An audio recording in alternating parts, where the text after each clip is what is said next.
Good evening, and welcome to Nocturnal Enigmas. Part 1. The Arrival. Chapter 1. Dr. Sarah Mitchell stared out of the tinted SUV window as it sped across the barren desert landscape. The sun was setting, casting long shadows over the sand and rocks. She clutched her briefcase tightly, her knuckles turning white. The vehicle finally came to a stop in front of a nondescript metal door embedded in the side of a hill.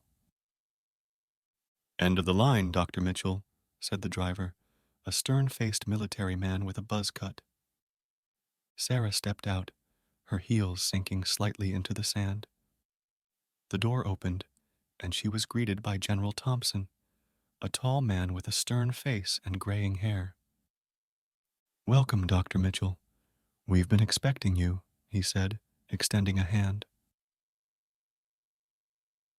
Chapter 2. The Briefing. Sarah followed General Thompson through a maze of underground corridors. The walls were made of reinforced concrete, and the air was stale. They finally reached a conference room where a projector was set up.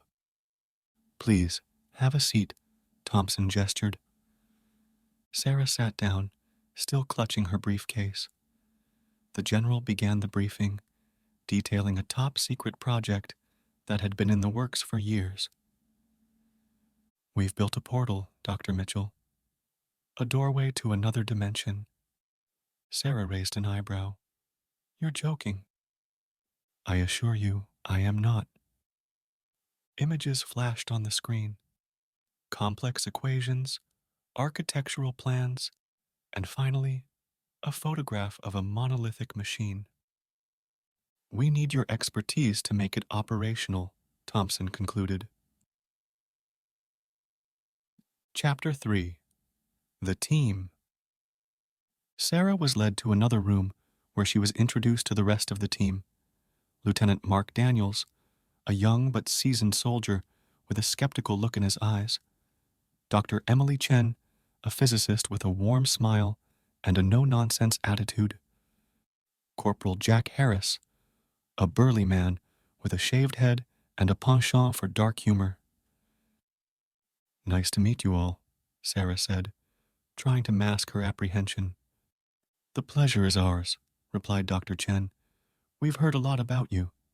"Hopefully, all good things," Sarah chuckled nervously.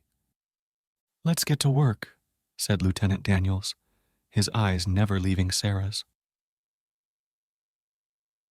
Chapter 4. First Impressions. Sarah was given a tour of the facility. She saw the labs filled with state-of-the-art equipment, the armory stocked with weapons she couldn't even name, and finally, the chamber housing the portal.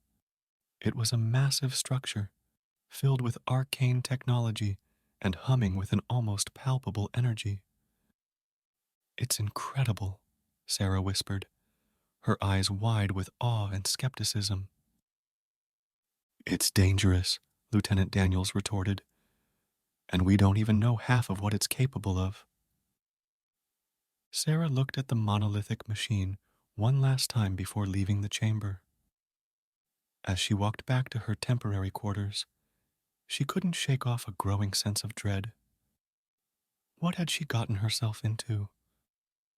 And so, Dr. Sarah Mitchell found herself at the heart of an enigma, surrounded by a team of experts as conflicted and complex as the project they were undertaking.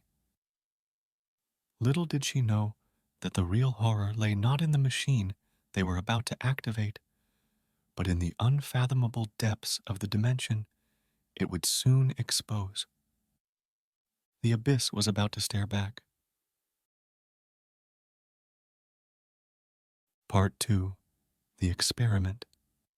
Chapter 5. The Portal. Sarah stood in the chamber, staring at the portal machine. It was a towering structure, a labyrinth of metal, wires, and glowing lights. Dr. Chen was busy calibrating the machine, her fingers dancing over the control panel. "Are we ready?" General Thompson asked, his voice tinged with impatience. As ready as we'll ever be, Dr. Chen replied. Sarah felt a knot tighten in her stomach. She looked at Lieutenant Daniels, who gave her a nod of encouragement. Initiate the test, ordered the general. Chapter 6. The Test. Dr. Chen pressed a series of buttons. The machine hummed to life, its lights brightening until they were almost blinding. A low rumble filled the chamber, growing louder with each passing second. Then, with a deafening roar, the portal opened. A swirling vortex of colors and shapes, like a tear in the fabric of reality.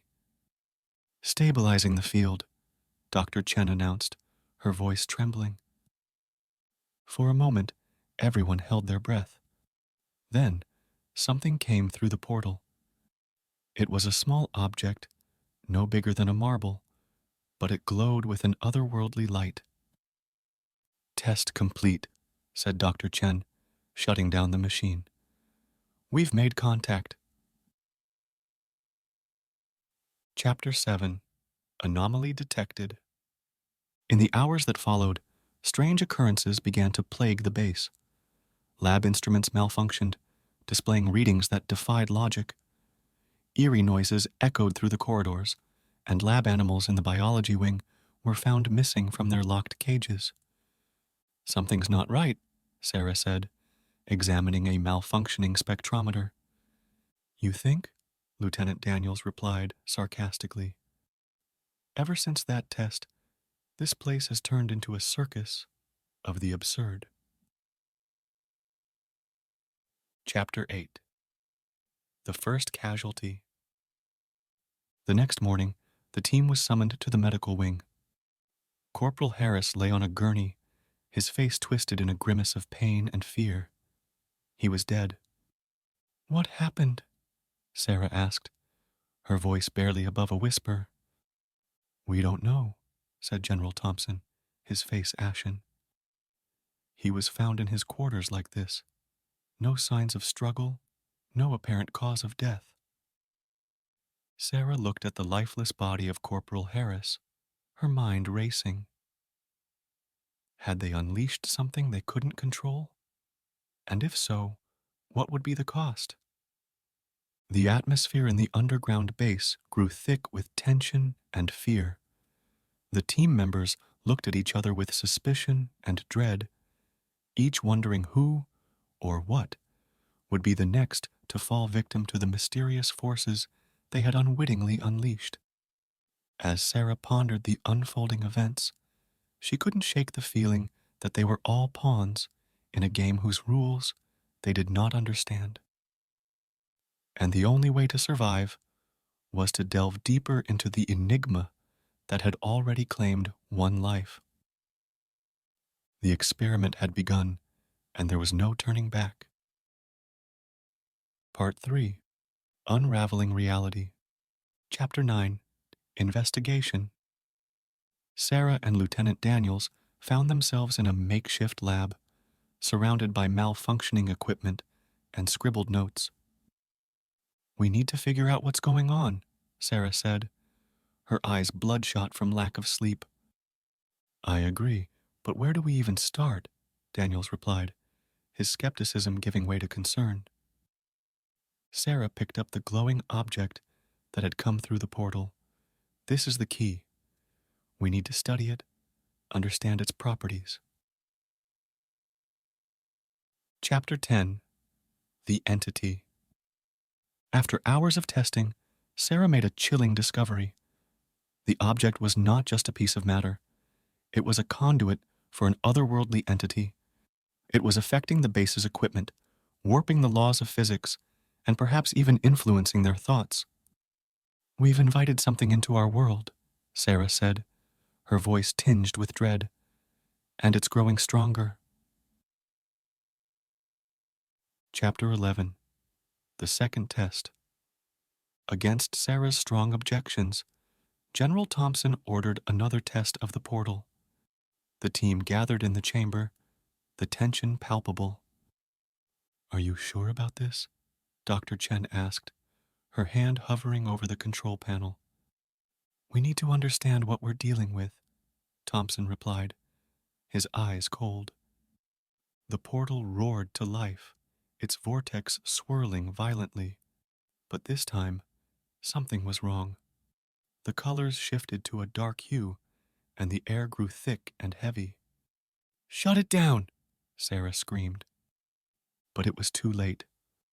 The portal exploded in a burst of dark energy, knocking everyone off their feet. Chapter 12. Unleashed Horror. In the aftermath of the explosion, the base was plunged into chaos. The lights flickered, the walls seemed to pulse, and terrifying hallucinations haunted the team. Dr. Chen was found in a catatonic state, her eyes wide with unspeakable terror. General Thompson was missing, his office empty except for a strange symbol etched into his desk. Sarah and Lieutenant Daniels tried to maintain some semblance of order, but it was clear that the entity had gained a foothold in their reality. "We need to contain it," Sarah said, her voice trembling, "before it's too late." As the boundaries between dimensions continued to blur, Sarah realized that they were running out of time. The entity was no longer a mere intruder. It was a malevolent force, reshaping their world in its dark image. The experiment had spiraled out of control, and the team was now faced with a terrifying question. Could they stop the entity before it consumed them all? The abyss had not just stared back, it had stepped through.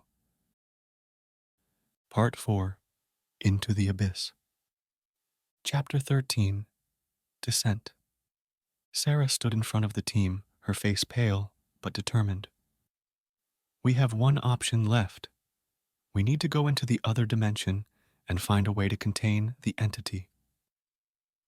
Lieutenant Daniels looked at her, his eyes filled with a mixture of fear and admiration. "That's a one-way trip, you know." "It's a risk we have to take," Sarah replied.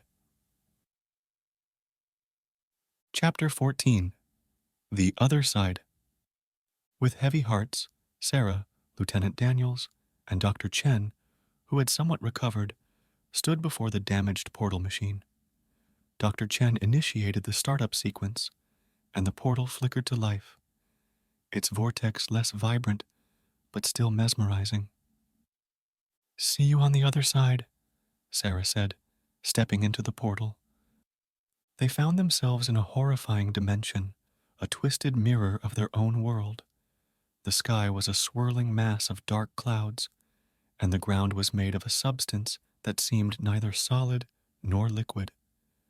Grotesque creatures roamed the landscape, their forms defying description. "We need to find the source," Sarah said, leading the way. Chapter 15. The Heart of Darkness. After what felt like an eternity, they reached the heart of the dimension, a pulsating mass of dark energy. It was the source of the entity, the nexus of its malevolent power. Sarah took out the glowing object, which had guided them to this point. "We need to use this to seal the rift." As she approached the mass, it reacted violently, sending tendrils of dark energy toward her. Lieutenant Daniels drew his weapon and fired, but the bullets were absorbed by the mass. "It's now or never," Sarah said, plunging the object into the heart of the mass.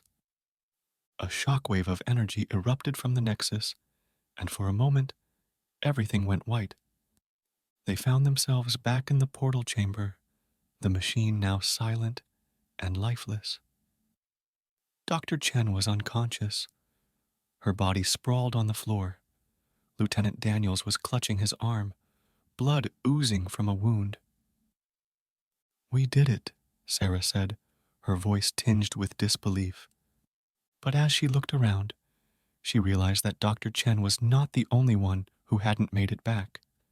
General Thompson was still missing, his fate unknown. The entity was contained, but the cost had been high. And as Sarah looked at the deactivated portal machine, she couldn't help but wonder what other horrors lay beyond the veil of reality, waiting for their chance to break through. The abyss had been sealed, but its echoes would haunt them forever. Part 5, The Final Stand. Chapter 16, Return. Sarah, Lieutenant Daniels, and the unconscious Dr. Chen were rushed to the medical wing. The base was still in disarray, but the malevolent force that had gripped it seemed to have weakened. "We need to permanently shut down the portal," Sarah insisted, her eyes meeting those of Lieutenant Daniels. "Agreed," he said. "But how? The machine is damaged, and we don't know what happened to General Thompson." "We improvise," Sarah replied. Chapter 17, Containment. Sarah and Lieutenant Daniels returned to the portal chamber, armed with tools and a modified version of the glowing object. It was now encased in a containment unit designed to amplify its sealing properties. "We have one shot at this," Sarah said, her hands trembling as she inserted the unit into the control panel. The machine whirred to life, its lights flickering erratically. The portal opened, its vortex unstable and flickering. "Now!" Sarah shouted. Lieutenant Daniels activated the containment unit. A beam of light shot from it into the portal, and the vortex began to shrink. Chapter 18, Sacrifice. Just as it seemed they had succeeded, a hand reached out from the portal, grabbing the containment unit.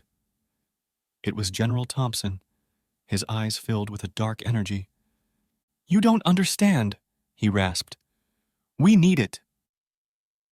With a surge of strength, Lieutenant Daniels pulled the containment unit free, but not before General Thompson lunged forward, plunging into the collapsing vortex.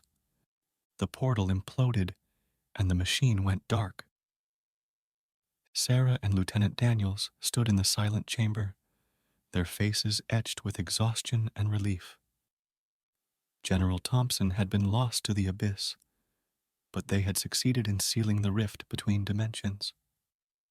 As they left the chamber, Sarah felt a weight lift from her shoulders, but it was replaced by another, heavier burden: the ethical and moral implications of their actions, and the haunting question of what lay beyond the boundaries of their reality. The abyss had been contained, but its mysteries were far from solved. Part 6, Aftermath. Chapter 19, Closure. The underground base was decommissioned, its remaining personnel reassigned to other projects.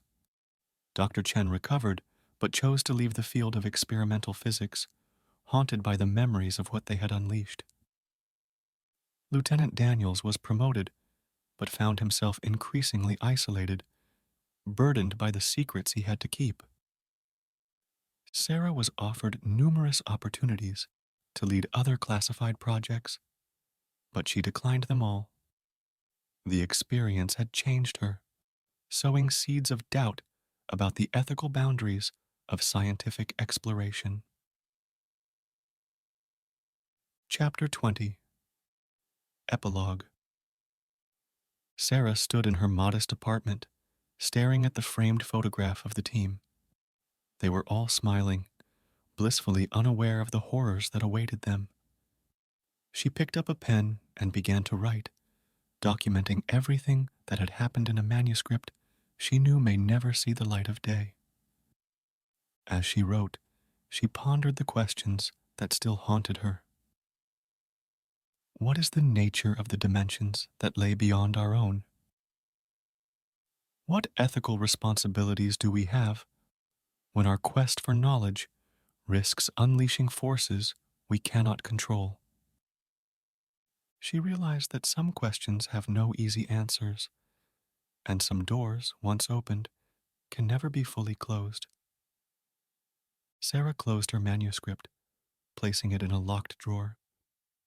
She then walked over to her window, looking out at the city skyline, its lights twinkling like stars in a universe that suddenly felt much larger and far more mysterious than she had ever imagined. The abyss had been sealed, but its impact would reverberate through the rest of her life, a constant reminder of the fragility of human understanding in the face of the unfathomable. And so, Dr. Sarah Mitchell stepped into an uncertain future, forever changed, forever questioning, but also forever in awe of the vast complexities of existence. The abyss had stared back, and she had stared right back at it, unflinching.